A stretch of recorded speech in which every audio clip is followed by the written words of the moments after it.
दोस्तों अस्सलाम वालेकुम, नमस्कार, सत श्री अकाल। मेरा नाम है सलीम और आप देख रहे हैं मेरा यूट्यूब चैनल। उम्मीद है आप सब लोग खैरियत से होंगे, ठीक होंगे। ऊपर वाला हमेशा आप लोगों को सलामत रखे, मैं हमेशा ऐसी दुआ करता हूँ। दोस्तों कल मैंने आप लोगों से कहा था कि कल मैं एक नया वीडियो, एक नया टॉपिक आप लोगों के सामने लेके आऊँगा। और आप लोग जानते ही हैं कि मैं एक अच्छी बात शेयर करता हूँ। जब मेरे पास एक कोई अच्छी बात आती है तो मैं अपने दोस्तों में उसको शेयर कर देता हूँ कि शायद उस बात के ऊपर कोई अमल करे, तो मेरे लिए उससे बढ़ के और कोई चीज़ नहीं है। दोस्तों जो आज का टॉपिक है वो है एक बाप के ऊपर। हम लोगों की ज़िंदगी में बाप का बहुत बड़ा रोल होता है दोस्तों। जब हम छोटे होते हैं तो बाप हमें कंधे के ऊपर उठा के पूरा गांव घुमाता है, पूरा शहर घुमाता है। जब थोड़ा उससे आगे बढ़ते हैं तो अपनी उंगली पकड़ के उसी तरह से पूरा शहर घुमाता है। फिर हम लोग स्कूल तक जाते हैं तो हमारा बाप एक तरीके से मज़दूरी भी कर रहे होते हैं। कुछ लोग मुलाज़िम होते हैं, कुछ लोग बिज़नेस भी कर रहे होते हैं। लेकिन बिना मेहनत के तो घर पे कोई चीज़ आती नहीं है ना दोस्तों। काम कोई भी हो, मेहनत उसमें बहुत बड़ी लगती है। तो जो बाप होता है वो पूरी ज़िंदगी की मेहनत एक बच्चे के ऊपर लगाता है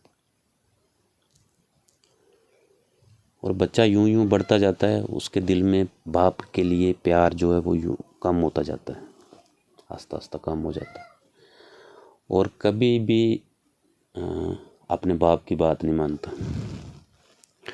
मैंने बहुत सारी जगहों पे ऐसा देखा है कि वहाँ पे बाप की कोई भी बात को माना नहीं जाता है।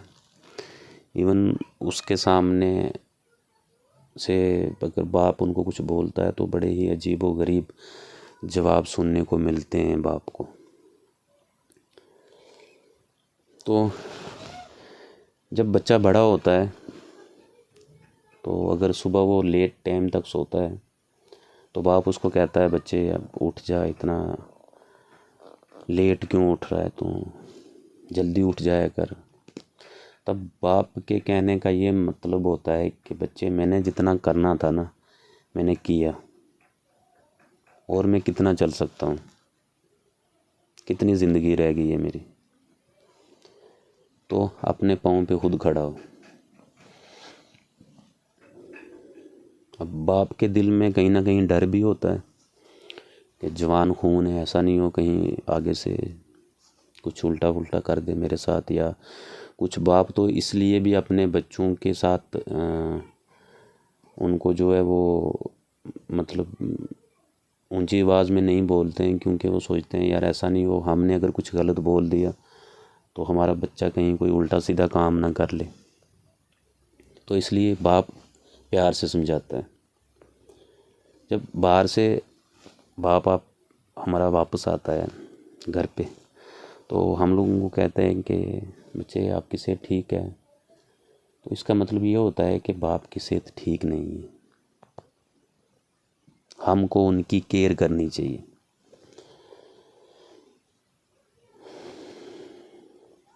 फिर एक टाइम ऐसा आता है कि बाप घर पे बैठ जाता है और बच्चे अपनी ज़िंदगी जीना शुरू कर देते हैं। लेकिन वहाँ तक जो बच्चों को पहुँचाने का जो काम है ना वो सिर्फ बाप का होता है। बाप का उसमें बहुत बड़ा रोल होता है दोस्तों। लेकिन जब हम वहाँ पे पहुँचते हैं तो हम लोग अपने बाप को भूल जाते हैं। ठीक है वो दवाई खा रहे हैं, ठीक है वो घर पे बैठे हुए हैं, उनसे बात नहीं करनी है, उनसे इजाज़त लेके कहीं जाना नहीं है, झगड़ा करना है, बहस करनी है।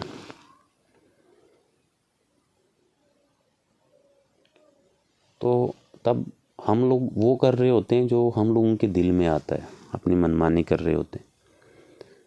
तब हम लोगों को इस चीज़ का एहसास नहीं होता है कि कल हम लोगों ने भी बाप बनना है। लेकिन उसको ये बात तब समझ आती है जब वो बाप बनता है। जब बच्चा बाप बनता है तब उसको समझ आती है कि मेरे बाप ने मुझे किस तरह से पाल पोस के बड़ा किया, किस तरह से वो पूरी ज़िंदगी मेरा नौकर बन के मुझे उसने वहाँ से लेके यहाँ तक पहुँचाया है।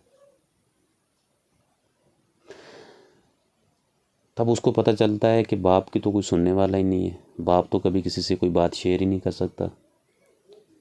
बाप तो जाके कहीं पे रो भी नहीं सकता। बाप की तो अपनी हज़ारों करोड़ों परेशानियां थीं, लेकिन मैंने तो कभी उनको समझा ही नहीं। दोस्तों, बाप एक ऐसा शख्स है जो कभी आपके सामने रोएगा नहीं, अपने घर वालों के सामने नहीं रोएगा, अपनी बीवी के सामने नहीं रोएगा। वो अपनी जितनी भी परेशानियां हैं ना, जो भी उसकी ज़िंदगी में चल रहा होता है ना, वो अंदरों अंदर ही उसको खाने की कोशिश करता है और एक ना एक दिन वो खुद ख़त्म हो जाता है।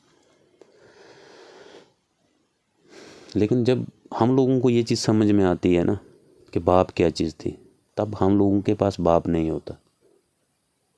फिर हम लोग अपने बच्चों के साथ भी वैसा ही करते हैं कि ये सुधर जाएं और इनको बाप की अहमियत का पता चले। लेकिन बच्चे तो हमारे ही हैं, जैसा हम लोगों ने अपने बाप के साथ किया, अब जाहिर सी बात है बच्चे भी हमारे साथ वैसा ही करेंगे, क्योंकि ये एक ऐसी गली है, यहाँ से सब लोगों ने निकलना है, सब लोगों ने गुजरना है। जैसा आज हम लोग अपने बाप के साथ कर रहे हैं, वैसा कल हमारे बच्चे हमारे साथ करेंगे। इसलिए मेरी आप लोगों से ये रिक्वेस्ट है कि प्लीज़ आप लोग अपने बाप की इज़्ज़त करें, उनकी कदर करें, उनकी मजबूरियों को समझें। वो किस तरह से आपके लिए दिन रात मेहनत करते हैं, उस चीज़ को समझें। उनके पास बैठें, उनसे बातें करें, उनकी जो मुश्किल है ना उनको ज़्यादा नहीं बढ़ाएं, उनको कम करें, ताकि कल आने वाला जो टाइम है ना, वो आपके ऊपर भी ऐसा ही गुजरे। मैं आप लोगों से दिल से ये रिक्वेस्ट करता हूँ कि प्लीज़ प्लीज़ आप लोग अपने बाप की इज़्ज़त करें, अपने बाप के पास बैठें, उनसे बातें करें, उनकी केयर करें।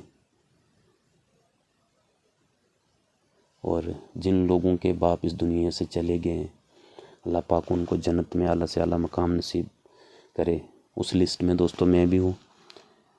बाप तो मेरा भी नहीं है। छोटी सी उम्र में मेरे वालिद साहब भी मुझे छोड़ के चले गए थे। मैं एक 3rd या 4th क्लास में था उस टाइम। तो बाप की कदर उस टाइम समझ में आती है जब बाप नहीं होता।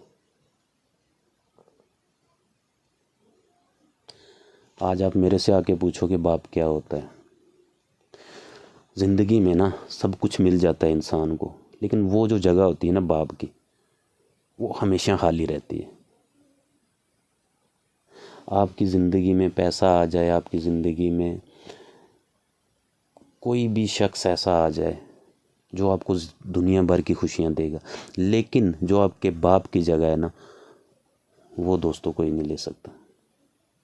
वो हमेशा खाली रहती है। और इस बात के लिए आपके सामने मैं हूँ, आपसे बात कर रहा हूँ, इसलिए क्योंकि ये दर्द मैंने सहा है, सह रहा हूँ अभी भी, और ता क़यामत तक शायद ये बात दर्द में सहूँगा। इसलिए मेरी आप लोगों से ये वो रिक्वेस्ट है, दिल से रिक्वेस्ट है कि प्लीज़ आप लोग अपने माँ बाप की कदर करें, उनकी इज़्ज़त करें, उनके पास बैठें, उनसे बात करें, उनकी केयर करें, उनकी बातों को समझें, उनके साथ बदतमीज़ी ना करें, उनके साथ ऊंची आवाज़ में ना बात करें। बाहर आपका जैसा दिल करता आप लोग करें, लेकिन घर में जैसा वो कहते हैं वैसा करें।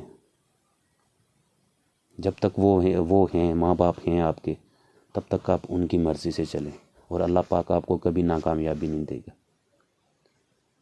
तो दोस्तों, आज मेरे अंदर एक ये, इसलिए मेरा एक एक्सपीरियंस भी है, तो सोचा आप लोगों से शेयर करूं।